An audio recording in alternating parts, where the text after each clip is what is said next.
Ghost watched the city as he was leaving behind.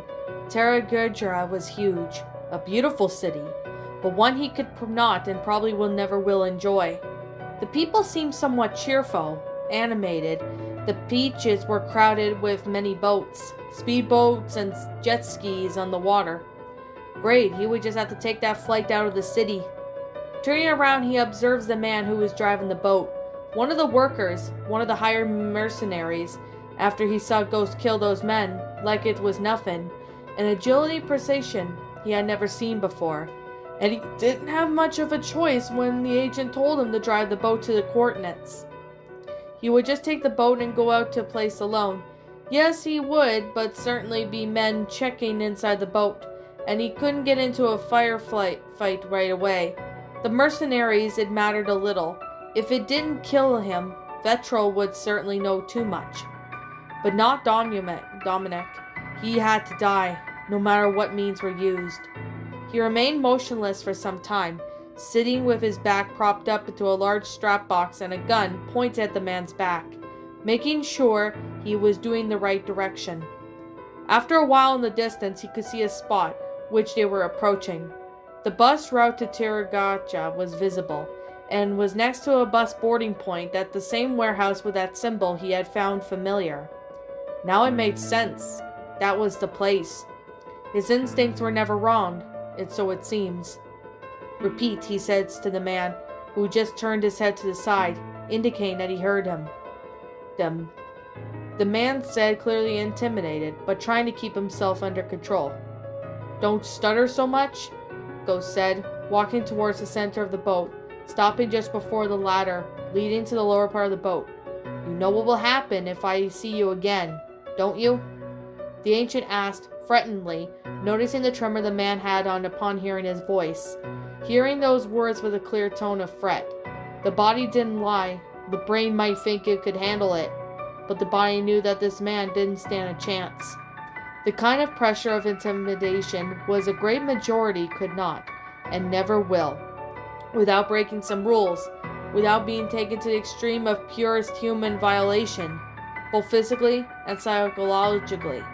His cold blue eyes seemed to glow in the coordinates with the threat, being burned deep down in the soul of the man, who didn't even have the courage to look back. Ghost went down a few steps in the ladder and hid. There were many boxes down there, from small to medium size, a pile in the corner with several boxes in front of it to make a passage difficult would do. The boat continued to move for a while, and soon Ghost felt the vehicle slow down, until it came to a complete stop. Footsteps echoed just above him, and the man driving the boat began to talk to the guards who had just come to check it out. The boat is ready, just as Dominic said. Gregory is already ready at the cruiser, he heard the man say, getting out of his boat. A little later he could hear footsteps, these heavier, louder ones. Another person climbed onto the boat. The merchandise is in good condition, right? One of them asked, probably one who's still outside the boat, while the other looked around the boat, checking the boxes upstairs. The man said, somewhat convincingly. Good as a desperation worked well for Ghost. The other man stared down the stairs, and the agent lightly squeezed the handle of his knife. Both men should really go back to the warehouse and communicate with Dominic that everything was okay.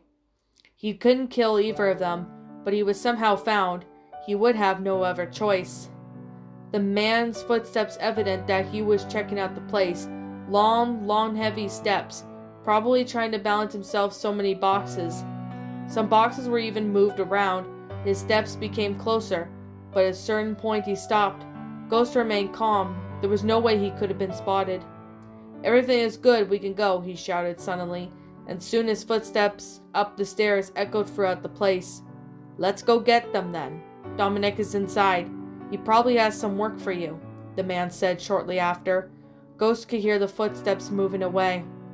He came out of his small hiding place and quickly climbed the stairs.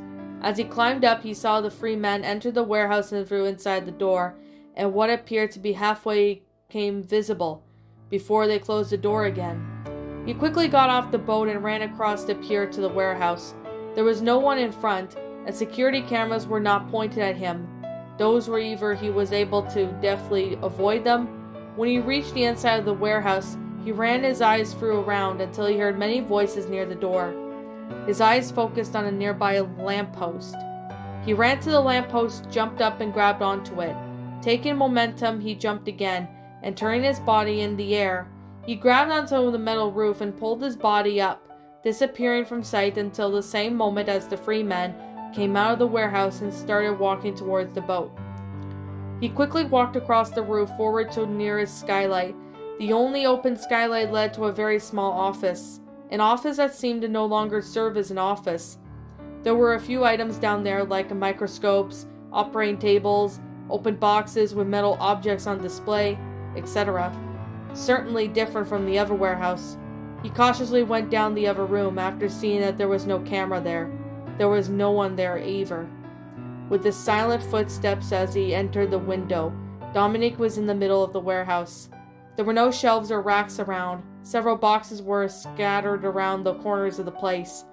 All those items on display made it evident that Dominic was building another laboratory, and Ghost knew that the chances were great if some sample of that virus would be there.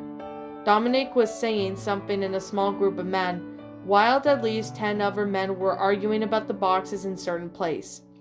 It looked like they were getting ready to take them somewhere else, or getting them set up for something else. His answer came when, from the ground, two large gates opened, revealing a large platform of some kind of control, an elevator to an area underground. Were they planning to build a laboratory there? Well, it was outside of Tarragacha, but it was close enough for them to come and go from wherever they wanted without problems. There were so much strict rules that the city, let alone, was so protected. Something he noticed about that group: their laboratories were always built near the places that have a lot of water, be it a water table, a lake, a river, or the ocean.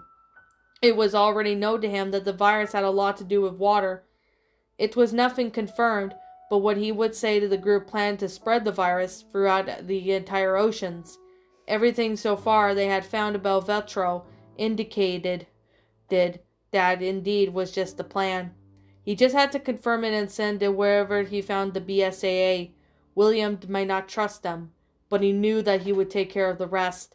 Unlike the rest of the government, they had taken to bribes up to that point. Not to mention that the mission was over. Ghost would immediately be sent to another. No rest for the agent, apparently. From his peripheral vision, he saw a man in a cap with dark clothes carrying a small box move towards the corner of the room. The man crouched down and began to organize the boxes, a few steps ahead of the base downstairs. He could eliminate it unnoticed, but he would have to be quick. Turning, he walks through this empty space and reaches to the top of the stairs, where he has the perfect view of the man. Nimbly, he throws a knife at the man's neck, who falls down without making a sound, being hidden by the large amount of boxes scattered about, forming a small wall of boxes. Descending the stairs quickly, he moves into a crouch towards the man's body, picks up the knife and wipes the blood off that was on the blade, and begins to change his clothes. As he did so, he put some of his hair back in a cap, as tightly as he lowered it, slightly in front of his face. His knife was well hidden, was his pistol, but unfortunately he could not take his rifle since there were no one there, except for the group Dominic was talking to. They were armed with rifles. With luck, no one would recognize him. Everyone there was a mercenary anyway, and they probably never saw each other until the hiring of that job. For good measure, he placed a few more boxes around the man's body, pretending to tidy them up. As soon as he was done, she walked calmly towards the center of the warehouse, picked up another box, and did the same as the others were doing. No one paid attention to him, and Dominic continued talking with something with his group of men. The agent pretended to be in the part of the group for a little while longer, and continued picking up and moving the boxes until Dominic caught the attention of all the workers there. From his peripheral vision, he saw a man in a cap with dark clothes carrying a small box towards the corner of the room. The man crouched down and began to organize the boxes a few steps ahead of the space of the stairs. He could eliminate it unnoticed, but he would have to be quick. Turning, he walks through the empty space and reaches the top of the stairs, where he has a perfect view of the man. Numbly, he throws a knife at the man's neck, who falls down the stairs without making a sound. Being hidden by a large amount of boxes scattered about, forming a small wall of boxes. Descending down the stairs quickly, he moves to the couch towards the man's body and picks up his knife, wipes the blood that was on his blade, and he begins to change his clothes. As he did so, he put his hair back on and put his cap on tightly, so he would lower it slightly without in front of his face.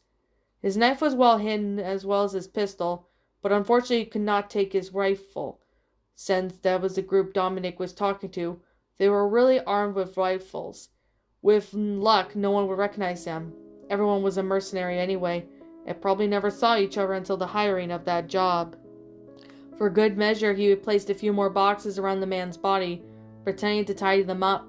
As soon as he was done, he walked calmly through the center of the warehouse, picked up another good box, and did the same as the others were doing. No one paid any attention to him, and Dominic continued talking with something with his men. As the agent began to be a part of the job for a little while longer, and continued picking up moving boxes, until Dominic caught the attention of all the workers there. Okay, listen up. We have a lot of work to do. Take the boxes marked with the coat of arms, and let's get on the platform. Let's get things ready. We don't have much time, Dominic said, and Ghost, like the rest of the workers there, took 2 boxes marked with the coat of arms and walked to the platform. Once everyone was in position, Dominic pressed the button on the platform and began to descend at the same time as the gates above began to close, leaving the platform somewhat dimly lit, despite having lamps on the side. Ghost had his head slightly down and the boxes to his chin close. Apparently normal as well as they were in many same way. Nothing suspicious, no one seemed to suspect him there. And now, close to him, he could notice that what if they said. Each of the workers there was armed with a pistol, and only that, they had similar physical types, which allowed him to blend in with, although it was clear that he had a slightly larger physique than most. The platform stopped, all the lights on the walls came on, illuminated the whole place. Dominic began to walk ahead, followed by the group of armed men with rifles, and finally the workers. They walked down long but not a very wide corridor in the sort of double Indian line. They passed by a metal catwalk which led below. It had 2 large water tanks. As they continued walking, they passed in front of an open area covered with grass, a huge pool of water in the background that was supposed to serve as some kind of lake. The place was enclosed by glass, and the door was on the side. A room stimulated nature. Why? They continued walking for some time, passing in front of surgery rooms, experiment rooms, and even some changing rooms, until they finally reached a large area. There were already a few things in the area, such as operating chairs, computers, etc. There was also some of the doors leading to the corridors of unexplored places.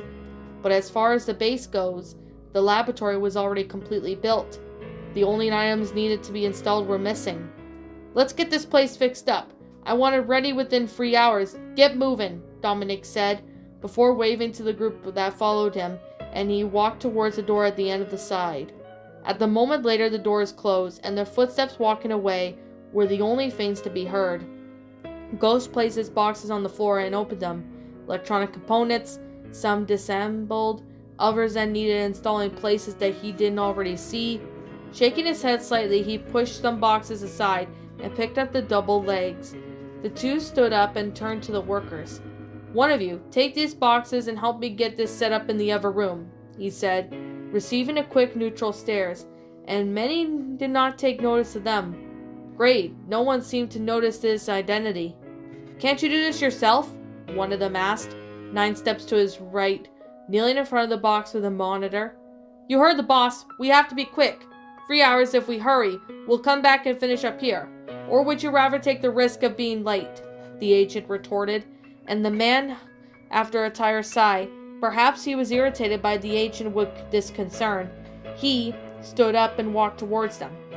I'll help too. The sooner we get this installed, the better, another mercenary said as he approached. The agent stared at him for a few moments, silently analyzing him, but at the end did nothing.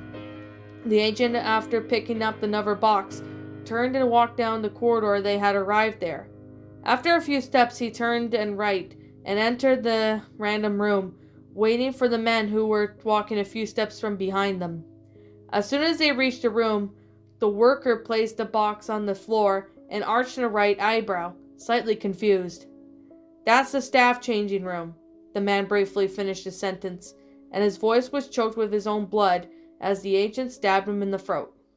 Ghost pulled out the knife quickly and hurled down towards the other, hitting him squarely in the neck and put his mask on. The short time he had taken to analyze the scene was good enough for him to find out what he wanted. The ancient walked over to the man and took his knife back, wiping the blood on the fallen mercenary's clothes. Without looking at the body that had fallen on his feet, the ancient turned and walked down the corridor with quick steps. A short while later, still in the corridor, he turned left and focused his eyes on the door ahead. As he imagined, the door was locked. Quickly, the agent opened the door with his knife focused and his eyes on the generator inside. Considering the time he would say he had approximately there, 4 minutes at most, he had to deal with the workers before Dominic returned to his men. Since it was somewhat a precise estimate, he would have had to deal with them much faster than he did eliminated those numbers. The power of the place had dropped and the agent embraced the darkness that surrounded him. He walked out of that place at a quick pace, using not only his training to sneak through the darkness, but also as the confused voices of the workers ahead. As he walked down the corridor with some emergency lights came on. These lights, although they provided some illumination, were too dim to make the place more visible. "Can't take care of wiring the place, and that should be a laboratory of great importance," one of the workers said. "This place has generators. Strange that they haven't been turned on," another said, just as the agent approached. The agent approached the first worker from behind, quickly stabbing him in the neck and kicking his body forward. The sound of the blood body hitting the ground attracted the attention of other workers, who looked at his direction. However, due to the brightness of the emergency lights, they could not really distinguish the fallen body from the boxes and the items on the floor. Another body was felled again, and the thud echoed throughout the place, leaving the workers previously confused, now somewhat frightened. When they saw a shadow moving at great speed towards another worker. This time they heard a croaked voice and a faint of groan pain. And again, a thud echoed throughout the place. "What the fuck?" one of the men shouted, but was soon silenced when the agent hurled a knife towards him, hitting him in the chest. "Aw, shit!" one of the workers shouted, moving quickly. It didn't sound like he was trying to run away. Perhaps he moved in an attempt to grab something to defend himself. Whatever he tried to do, it didn't work. Soon his body was on the ground with a broken neck. Wide, loud footsteps were heard heading quickly towards the corridor, accompanied by a loud, frightening voice. The agent didn't let him, of course. He picked up a thin metal pipe that laid on the floor and threw it towards the man, hitting him squarely on the back of his head, knocking him down.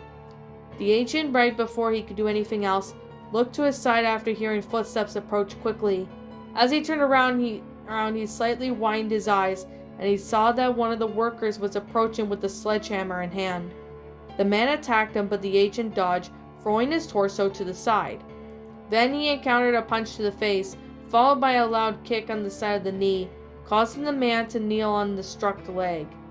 The agent grabs the man's head and with both hands hits him with a long knee to the face, causing blood to flow down from now his broken nose. Wasting no time, Ghost takes the hammer from the man's body and brutally strikes him in the head. A long, strong attack, and the sound of the metal colliding against the man's skull echoed for the same intensity as the other sound of bodies falling to the ground. 3 hammer blows were needed. The hammer was stained with blood, struck right in the hole of the agent that had created the man's skull, and he let his body fall to the ground. The ancient then took out his pistol, pointed in the direction of the other men. They were all taken by surprise, and even though they tried to grab their respective weapons to neutralize the threat, they were not fast enough, and the ancient shot them first. Clear shots, no waste. Eliminating the other mercenaries, Ghost quickly takes his knife back and goes towards the man who had tried to run. The mercenary was dizzy, still recovering from the blow. Unfortunately for him, he couldn't recover fast enough, and the ancient stabbed his knife to the man's neck. Ghost pulls his knife back and wipes the blood on his man's clothes, and now he only had to deal with Dominic and his men. However, before he could even get up, the lights came on. Much to his surprise, he looked up and stood up quickly. There must be some other generator out there, or Dominic's group had turned on the generator he had turned off, which was highly unlikely. It didn't matter. He didn't have time to worry about it. A large number of footsteps were approaching. The door opened and Dominic entered the room with his men, his eyes immediately going to the bodies up the floor, lying on the floor. His men surrounded the room, all in position with their rifles raised. Dominic walked slowly, observing all the broad bodies. "What the fuck? Whoever did this, we can't let him out!" Dominic shouted, grabbing a small tablet out of one of his back pockets. The emergency doors as well as the elevators were disabled. In other words, whoever had let them in was trapped in there. "There is no trace," one of his men mentioned, still with his rifle raised, his eyes fixed in front of him. "He's trapped in here. 4 of you. Left and right, there are other 3 stay with me," Dominic said, picking up his radio. "Gregory, stand by," Dominic called out, waiting for a response that was late coming, just static. "Gregory, answer, damn it!" He tried again, walking around somewhat impatiently. He waited for some time, but nothing. An irritated grumble escaped his lips. "But where the hell is that idiot?" he asked, to no one in particular, putting the radio away and turning to the 3 men. "Come on with me, and keep your eyes peeled," Dominic said, turning and walking towards the door behind him. That moment he took a first step. He heard one of his men groan loudly in pain. His instincts screamed, and his hand instantly went for his gun at his waist, and he turned around. The next moment he took that first step, he heard one of his men groan loudly in pain. His instincts screamed, and his hand instantly went to the gun at his waist, and he turned around. The first thing he saw was a knife stuck to the chest of the man, who was now on his knees on the ground as his life drained from his body. The next thing he saw was a figure moving at great speed and attacking the next man to the first one he hit. The figure wore a mask with a skull on front. The only thing recognizable was the uniform he was wearing, now stained with blood. Damn, the intruder had passed himself off as one of the victims. Dominic raised his gun and fired, as he did the next man to him. However, the intruder used the man's body as a shield, and with the pistol, fired in the direction of both of them. Dominic gasps slightly as he feels the gun being knocked out of his hand, and he staggers back a few steps. It was at this moment that this man had advanced through against the intruder, who was attacking the dead mercenary's body to the side. The mercenary attacked the intruder with a knife, a piercing blow. However, the masked man dodged to the side and counterattacked with a punch to the man's face, followed by a kick to the stomach. The mercenary gasped as he experienced in hand-to-hand fighting and just ignored the pain. He turned to his body and tried to backhand punch to the intruder's face, who once again dodged. The mercenary didn't let the masked man react.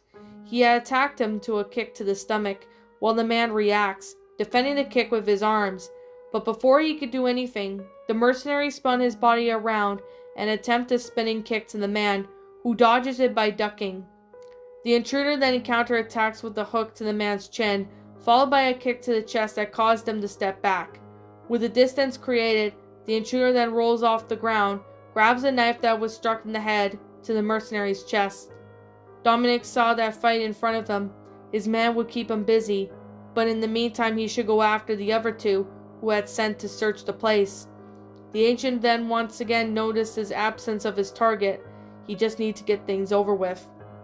The man in front of him advances him again, a vertical blow with the knife. The ancient deflects the attack with his own blade, taking the mercenary by surprise. A land kicks to his opponent's stomach, followed by a punch to the face. The mercenary took advantage of the momentum and spun his body around, hitting the kick to the ancient's stomach and taking some distance to recover the mistake. The ancient ignored the pain and simply moved forward again. The mercenary gritted his teeth and gasped as he forced his body to move. He again attempts a knife attack as a piercing blow. The ancient deflects the blow again with his knife, pushing the mercenary's body forward, causing the mercenary to lose his balance due to the force that he imposed on him. Ghost then spins his body around and hits it like a spinning kick to the mercenary's face, causing him to spin violently a few times and fall to the ground. The ancient leaps up, spinning his body in the air.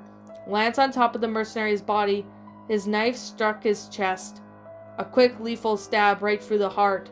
This man would never get up again. Ghost gets up after wiping the blood dripping from his blade. It walks in the same direction as his target had fled. Dominic was running through the corridors quickly, and he wasn't exactly scared, but distressed.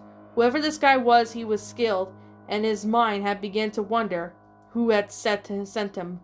This guy certainly didn't look like he was from the BSAA or any other government organization. Not no one knew of. But that didn't make sense. The rival organization, perhaps? Someone who is willing to take his research for himself? How did he find out? Damn it, he grumbled as he ran through the corridor. His radio had fallen back there. His footsteps echoed loudly, as did the other footsteps ahead, which he got stopped when he got closer. A little later, he saw two of his men. "Hey, he's here! He's there! Back here, trying to find out who works for you," he shouted, pointing his men to move forward. They did as nodded in response and ran down the corridor as Dominic continued his way. So much money he could lose, all because of an intruder. He had to contact Gregory or someone who was in the cruiser. Someone he knew. He already was aware that BSAA was already watching Veltro.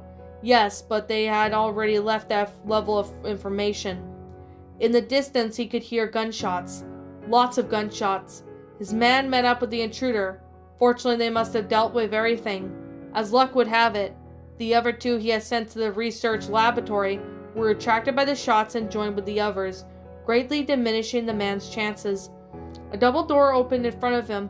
The shooting had stopped. For a few moments he turned back, satisfied that his men had probably immobilized the intruder, were already interrogating him. They were not just from any mercenaries. They were well trained. Turning around again, he walked through the room of the facility. That room was nothing suspicious at the moment. There were some radio sets, some stretchers with bodies lying on them, computers in one corner, a lab rat tied up in another. Dominic completely ignored the woman who was watching him with frightened, though tired eyes. In front of the woman was the body of a boy, a teenager with part of his body mutilated as a result of fusion with the virus. Lay there on the stretcher with his hands and legs chained to the chains that attached to the floor. His body was compatible. It would be likely a key to controlling the amazing creatures. Well, he would have to deal with that later. Turning, he walked towards some of the computers ahead, turned on the monitors attached to the wall, and he had to send a message. If the BSAA knew about the safe house, then probably the other organizations did too. And if the hideout in Terragaja was discovered, the whole scheme of the city would be discovered, and they would lose a lot. He had to communicate with the cruiser. Damn, he had been informed that Gregory was already on the ship. So why the fuck isn't he? The door opened. For a few moments he thought he was satisfied to see his men returning to inform him that they have taken care of the intruder and had the information he had requested. But his satisfaction was replaced by a surprise and fear. He saw that the masked man who approached, his clothes looked even bloodier than before. His knife was dripping with blood, and he had a rifle in the back of a pistol at his waist. Dominic's eyes widened as he tried to walk away. The man was approaching too fast for his liking. But who the fuck are you? Dominic felt silent as he was hit to a punch in the face. From his throat he screamed echo out of place, almost at the same time as a gunshot. A sharp pain went through his knee as he felt his leg fail, his body slamming to the ground. The ancient put the pistol back in his waistband while looking at Dominic. His eyes were focused on his target. They just had to kill him, that's all. Then he would search for the other information that he was for sure on those computers, take possession on the cruiser, report everything to the group, and they would take care of sending such information to the BSAA incognito. However, something caught his attention. Beside him, the slight noise of breathing. As he turned around, he felt his body freeze for a few moments when he saw the body that was lying on the stretcher in front of him. A young boy, not too tall, with brown hair. He was thin and wearing hospital clothes, but he was most striking was his deformed body. His left leg was slightly longer than the right. Muscles pulsed together with black veins. His gray skin was marked with some black parts. His left arm had a straight stake of bone at the base. His mouth looked wide and his teeth were larger, and his eyes were droopy red, and one of them barely visible. He was alive and briefly weakly, a joyful, innocent voice mixed with thick, monstrous one. It seemed as if he was in constant pain. Behind him was a woman with her hands and legs bound. She did not appear to be very old, despite her tired and haggard features. She had brown hair, was small, and looked frightened. The agent shot Dominic another time on the other knee, before approaching the stretcher at a slow pace. Ignoring the target's cry of pain, his eyes did not leave the mutilated body. "Don't go near him, please," the woman said in Spanish. To the agent's surprise, her voice was weak and low, but loud enough for him to hear. My son has suffered enough, sir," she said, seemed to force herself to look him in the eye. Mother and son, both in the pitiful state. Boy, then, one could see the pain present in both of them. This made his blood boil. "Your son is gone, madam," Ghost said, also in Spanish, staring at the woman who had just showed at least reaction. It was not how she wanted to hear, or should have, especially in that state, but it was the truth. In that state, the boy had no way back. In that state, he's just suffering deeply. He kept his eyes contact with the woman for a few moments, until she looked away with tears streaming down her face. "Please," a silent plea, of desperation perhaps, mercy, something that the agent probably had accomplished. With his knife the ancient had stabbed was all left of the boy on the side of the head, killing him quickly and putting an end to his suffering. The woman cried softly. She couldn't even lift her head. Ghost took a deep breath and slowly turned around after removing the blade from the boy's head. His eyes, cold but seemingly burning with blue flames, stared at Dominic on the ground. His slow steps echoed majestically throughout the room. His presence frightened Dominic, and he liked it that way. Already in front of Dominic, the ancient crouched slightly in the mane of the man by the shirt, and punched him hard in the face. "Where's the cruiser?" he said, landing another punch in Dominic's face, followed by another and another, giving the man no time to respond. "Where is the base of your organization?" he asked again, doing something he always knew that he would have to do eventually, but always thought he could do it when necessary. He broke the fingers of Dominic's hand, one by one until the fingers ran out. Then he broke his arm. Dominic's cries of pain echoed throughout the place. If Ghost looked back, he would see that woman, although still crying, was looking at him with so much fear in her eyes that it looked like as if she was looking at a liquor. "What do you plan to do with the virus?" He didn't need to ask those questions. He needed the answers in those computers. But what was an excuse for doing what he was doing? He wanted to hurt that fucking terrorist and make him suffer like he did to countless other people. That's what he wanted, until Dominic couldn't take it anymore. Mission accomplished. In the end, maybe he became a little more like the monsters he was up against.